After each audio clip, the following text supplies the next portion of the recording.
All right, new virtual instrument from Native Instruments. And this one's not a Play series instrument, but it's called Playbox. And it's a really interesting virtual instrument. It's totally different. There's nothing like it. And when you first get it going, you're thinking, okay, cool sounds. I just want to play some stuff with it. And you realize there's only a few notes that you can use. So I'm going to break down some of the quirks with it, show you how you can really make some music with it, and then I'll let you go to other videos to hear the sound demos, because I'm sure they'll have some great stuff on their website. My bro Bo Tyler will probably have something. You know, I'll put some links in the description to other videos where people are really showing you what it sounds like. But in this video, you can see what the workflow is like and then decide if this is right for you. And by the way, I'm not getting paid to make the video. I do get the software for free. And I do have affiliate links. So if you click the link in the description, I'll get a kickback. But I don't want you clicking that link if this isn't right for you. So make sure it is. Here we go.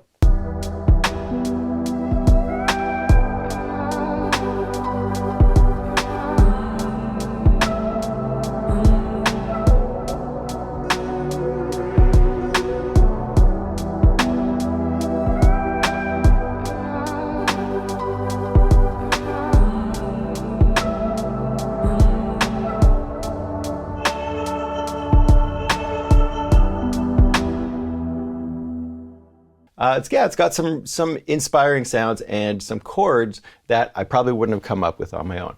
And if anybody's watched any of my old videos, you know that when a new instrument comes out, I like to kind of make songs exclusively out of that software. And I don't feel like this program is one of those situations, because it's not something I could make a lead sound and rip around on. In fact, there is literally only a handful of notes that I can play on this, and it triggers chords. So to me, this software already is kind of like a song starter, maybe. You could think of it as a song starter. So for a really quick overview of what Playbox is, on the main page you see these icons over here. And these icons are going to show you samples that are being played back every time you play one of the chords. There's only 8 chords that you can possibly play in this instrument at any one time. It's not like you can have more mapped out up the keyboard. These blue keys, as far as I know, don't do anything. And each one of these keys will trigger a chord. So you play a regular C major scale.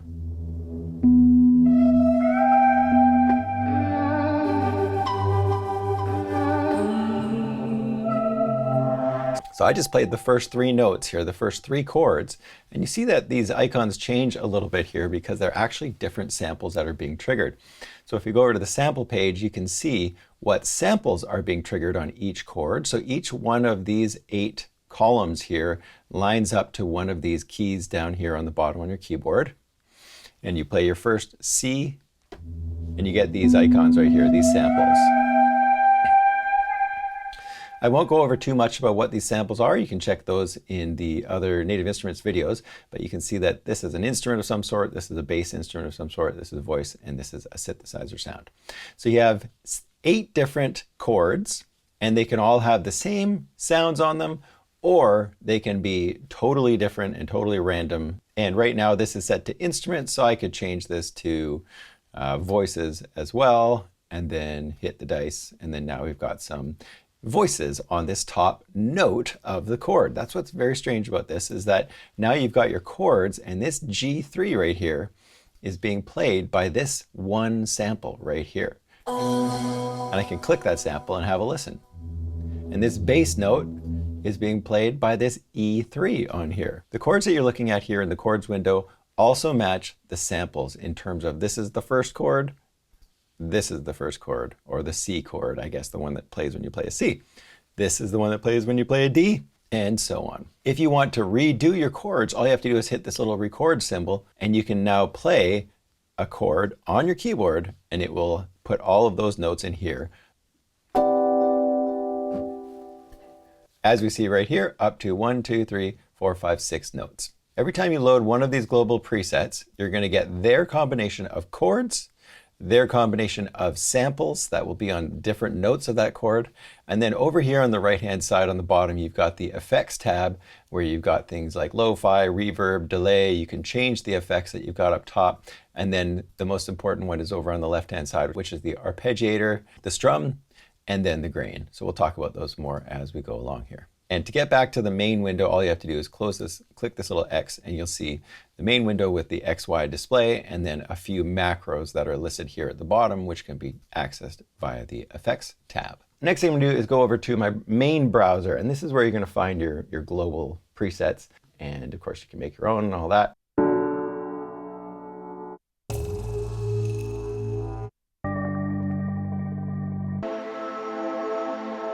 You get a little preview of what the preset's gonna sound like. Double click on Brownie Dips, and it takes a second to load. And then now, over on the keyboard, I'm gonna have 8 different notes that I can play, chords that I can trigger. So on the machine, we get to see the lights, which is really nice if you have a complete control keyboard. If you're on the machine itself and you click over to keyboard mode, here's one little tip. You've only got 8 slots to work with. If we go back to the expanded view here, that might be a better way to do this, because then we can see those notes down at the bottom. So I play this note and I get a chord. I play that note and I get a chord, and that is only because my machine is set to scale major right now. So because these pads are set to a major scale, these are the only pads you're going to have to work with in terms of chords. So if it's set to chromatic, tip is just to set it to major, because then every other pad or so is not going to have a chord attached to it. Or you could go up to the settings right here, click on this and choose chromatic, and then just go pad, and then now this thing here loads up the 8 chords in a chromatic system so that you wouldn't have to change the thing on your machine. So we've got our 8 chords, and if I click on the actual chords button, we can see the notes of those 8 chords. So let's go to a totally different preset.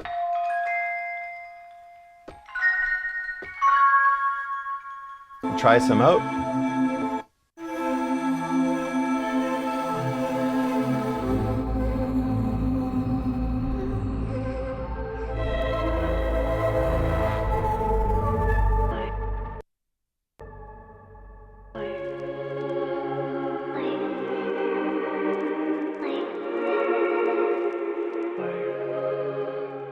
Here's another tip I'd give you when you're kind of starting out with this.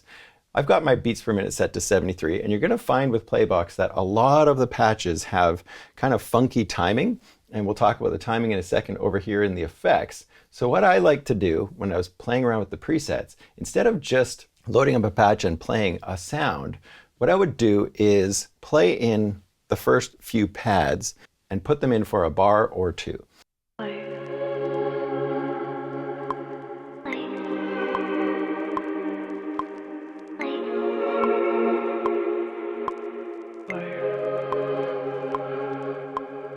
Okay, so now what I can do is go through the presets and hear what's happening rhythmically. Otherwise, when you go through some of these presets, you're going to hear something kind of rhythmic and you're like, oh, that's a cool beat. But then you realize that the timing of it is totally not related to the tempo of your project. So just trust me, once you start playing around, you'll notice that. And quantize those chords so that they are exactly on the beat. And now watch what happens when I play. I can go through the presets and then hear what's going to happen in terms of the rhythm. So let's try this one. Give it a second to load.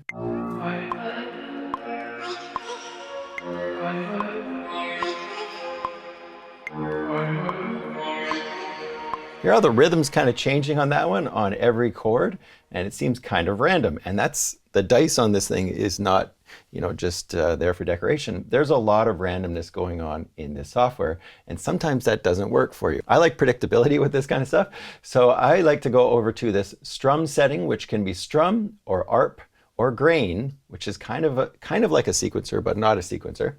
And this is under the effects tab here at the bottom. I'm going to go to the speed of this strum, because right now the speed is being modulated, and it's being modulated by this LFO. So you can click right here and see that this one is LFO B or LFO 2. I think this is an early version thing. I think they're the same thing. So if I click none, you can see now that there's no modulation. If you want modulation, by the way, you just choose one of these modulation things down here, like an LFO or like the XY on the main page, and you just click and choose that one. So maybe I want to use the modulation envelope to modulate the speed right here. So I click the envelope and then I go over to the modulation envelope, and now I can see that this one is applied right here. You can see the color, and I can choose this encoder here to increase the amount of this modulation that's being applied to this controller, this parameter. So again, I want nothing on that. I don't want anything changing the speed. You can also see it's assigned to macro C right there. Let's just click right there and choose none on that. So now the speed is going to be constant for each of these sounds.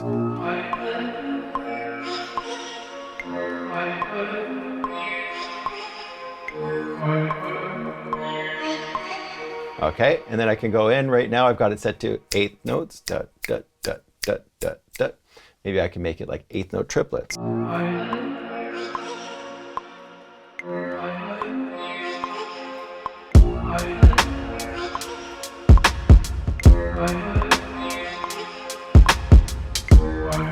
So that's my big tip for adjusting the speed on all of these patches if you want to lock them to the groove or the beat of your song.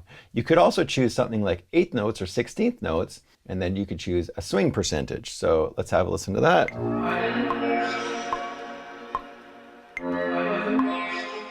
Now, another weird thing is you've got 7 points in here. 1, 2, 3, 4, 5, 6, 7. I'm not sure I totally understand why. I don't have a manual yet. But this is different from a sequencer. So it's just showing you that the sequence of the samples is going up in steps. So that's this first part of the effects over here. And that's probably the most important thing when you're trying to learn how to deal with the rhythm of these chords. A lot of the patches aren't necessarily going to be, rhythmic, and so it really doesn't matter at some point. You've got a different method in here. You can go to arpeggiated.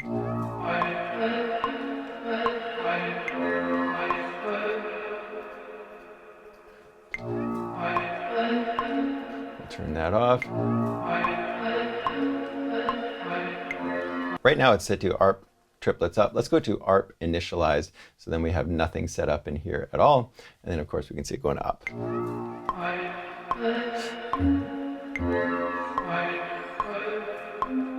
And if we want that to go faster, then we just change the speed right here. So let's go 16ths or 8ths.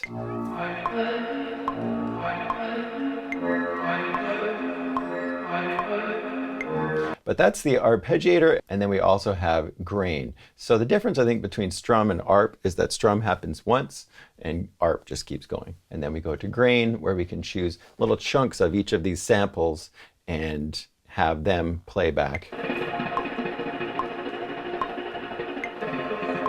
So we're kind of hearing a whole bunch of different samples in there, which is kind of cool and kind of random, and you're going to find some really interesting patches that they've created out of this grain effects module right here. So let's go check out the rest of the software. So I'm going to keep my little 1, 2, 3, 4 right here so that I can listen to the presets in context with the beat of my song. And to me, that is the most important thing.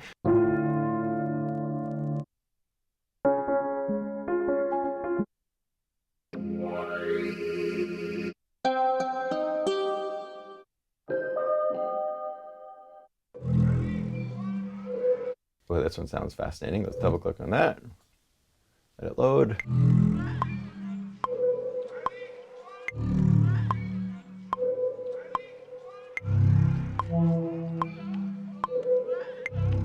When I was playing through these presets, I was really reminded of one of my favorite TV shows of all time called Dark, and the soundtrack to Dark. And I'm really feeling like this software is going to be well suited towards that really eerie ambient kind of stuff. Of course, this isn't the only thing it's going to do, but some really interesting textures and sounds coming out of this that I've never heard before.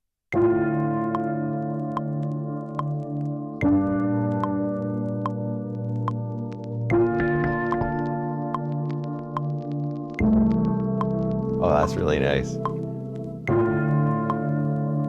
Okay. So let's use this one as an example of how we could change some chords. So we'll go look over at the chords tab now. Here we've got some really simple chords, and there is no way for you to delete notes from a chord. So if, say, you didn't like the notes in one of the chords, right here we've got A, D, and F. And so I'm going to set this to piano mode for a sec, and it will let us hear those notes, A, D, F. So what this is an inverted D minor chord. So we can see we're in D minor at the top.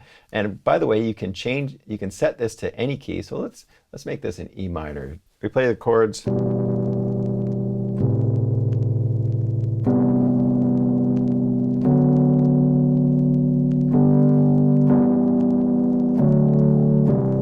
Okay, so there's all of our chords. Now, one thing this software doesn't do is show you what chord you're playing. I'll show you how we can hack that a little bit over in Cubase, but there's not a lot we can do over here in Machine other than have some extended music theory and understand what chords you're actually playing with. I'd love to see the actual chord names written out somehow on here. Like we can make this first chord right here. Right now it's B, E, and G. So I could add a really interesting chord in there. We're going to go B, E, G, and then we're going to add a C sharp as well up at the top. So I'm going to click on this little record button here, and we're going to re-record all of those notes in this chord. Okay, so I press stop. Now I've got a totally different chord on my first slot.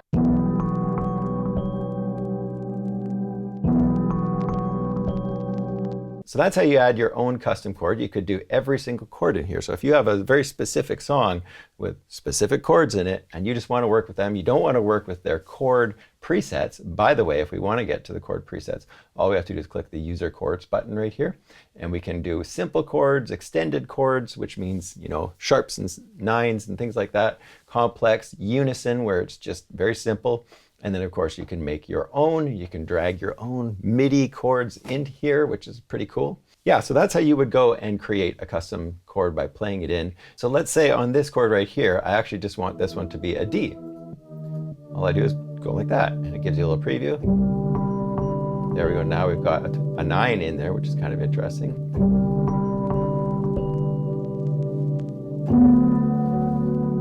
So you can go through, make your own custom chords. You can then also take the MIDI from all of these chords and drag them onto a track. Now you're going to see all 8 chords brought into your track. You can use this on a totally different pattern. So if you don't know much about music theory and you know which chords you've got, you could kind of think of these as chord 1, chord 2, chord 3, chord 4, etc., all the way up to chord 8.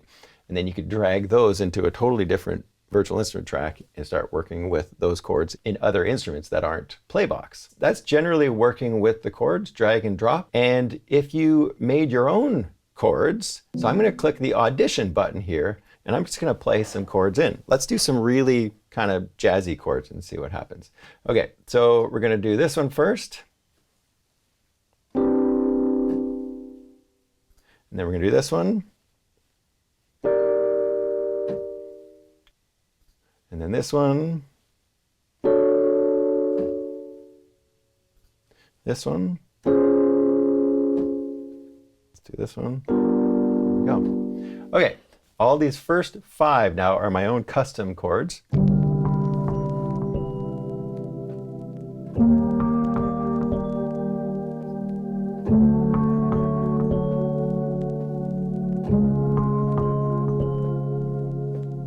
So you hear what I just did there? I put my own chords in.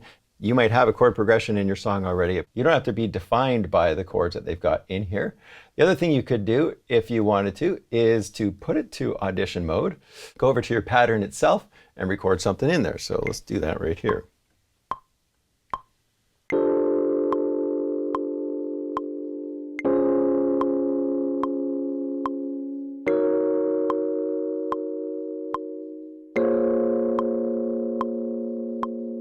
Okay, so I've got 4 chords in there. Let's see what happens now if we drag that MIDI onto this guy right here. I'm just going to quantize those. I'm not sure if it matters. And then now what we're going to do is go over to this little symbol right here and try dragging this pattern right onto our chords. And let's watch what happens to all of those first 4 chord slots. There we go. Now we've got our own chords mapped into here. I can click the audition button off and we've got them right here.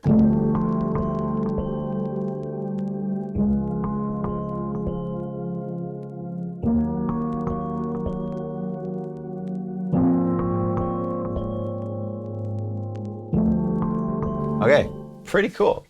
Now I can lock this if I want to, and we'll see what happens if we go and try a totally different patch.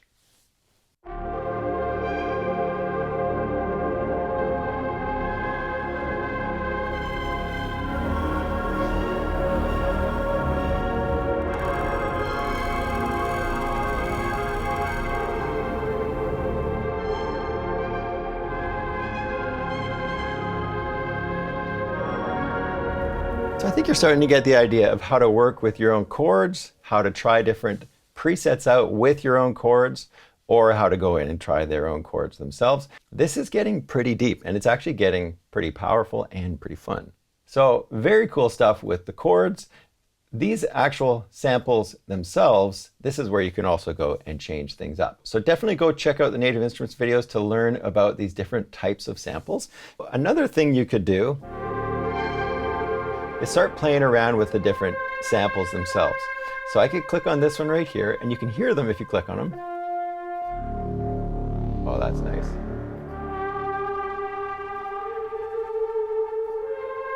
So we hear very similar sounds in this one. Let's go change this one up entirely. Let's go to Instruments, and we'll go to Vibraphone. Just click on it. Now let's have a listen to it.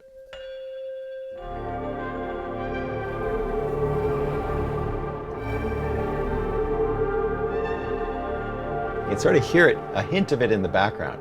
And if you're not happy with the loudness of it, then you could click on volume over here. And now we can see kind of like a little mixer for each of these samples. So let's crank up that vibraphone that we just put in.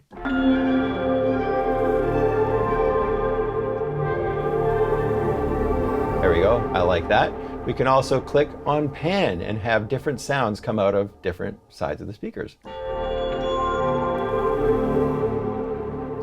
Way over to the right, let's do this one to the left. And then we can also go and play with the octaves, which is kind of neat, but let's go crank this up. Hear that one note going 2 octaves up. Let's set this one.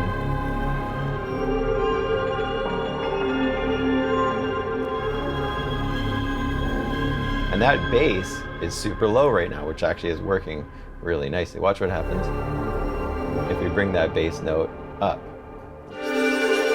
Totally different sound. And then another thing you could do is say you really like this vibraphone. So I just click on the sample I want to copy, I press Shift and click on this one, and that sample is now pasted over there. I wish it was Option Drag. I don't know why it isn't, but that's a very important tip as well. Now we have 2 of those glockenspiels. Let's go undo. I love the fact that we have undo for this kind of stuff on the instrument itself, because that drives me absolutely nuts when you just are messing around, you try something out and there's no way to get back to what you just did. So please put the undo feature everywhere. I don't see it on all of the tabs, like we don't have it on the notes tab and we don't have it over here on the effects, but we do have it if you're messing around with the samples. Make sure you go watch the other videos. They go over a lot more over these samples, but I just wanted to give you a couple of those tips right there. Other things you can do in here are randomize the samples. You can, so we could just go like this, and now we have totally different samples here. Click it again. Totally different samples. Let's undo that and undo it again. You can lock certain samples in. Yeah, and then over on the effects, you have all sorts of different ways of changing your sounds. So for my last tip, we're over here in Cubase. By the way, if you haven't watched my last video, my most recent video, I go over setting up Machine with Cubase for the MIDI remote thing, and it's incredible what you can do with Machine now to control Cubase. I highly recommend you go watch that video. I've got all of these different chords.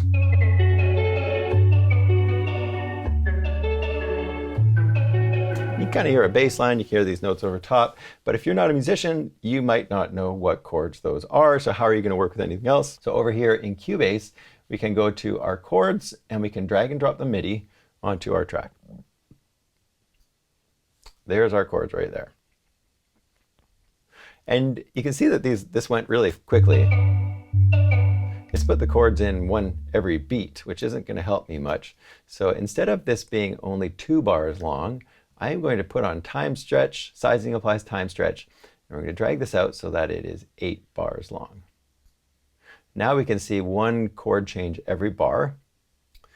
And then I am going to make a chord track, and we're going to drag this onto the chord track. It's going to analyze it, including the arpeggio. So we don't want separate chords in between all those little notes that are moving around.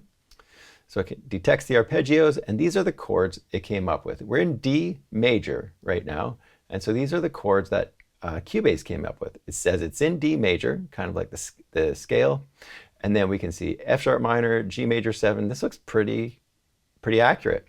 So now I can go add instrument track and just hear what this sounds like with like a Rhodes. And I'm going to drag my analyzed chords onto my Rhodes track. There we go.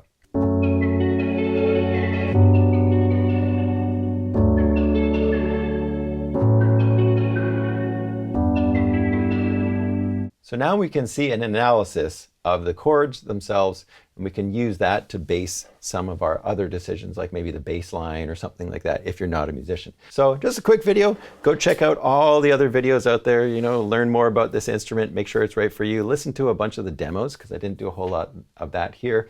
But if you do pick it up, come back here, watch this video, and get those essential tips to make it a whole lot easier to work with. Hope this was helpful for you. Thank you so much for watching the video, and we'll see you in the next one. Oh yeah, hit that subscribe button and the bell and all that crap, because I need the subscriptions.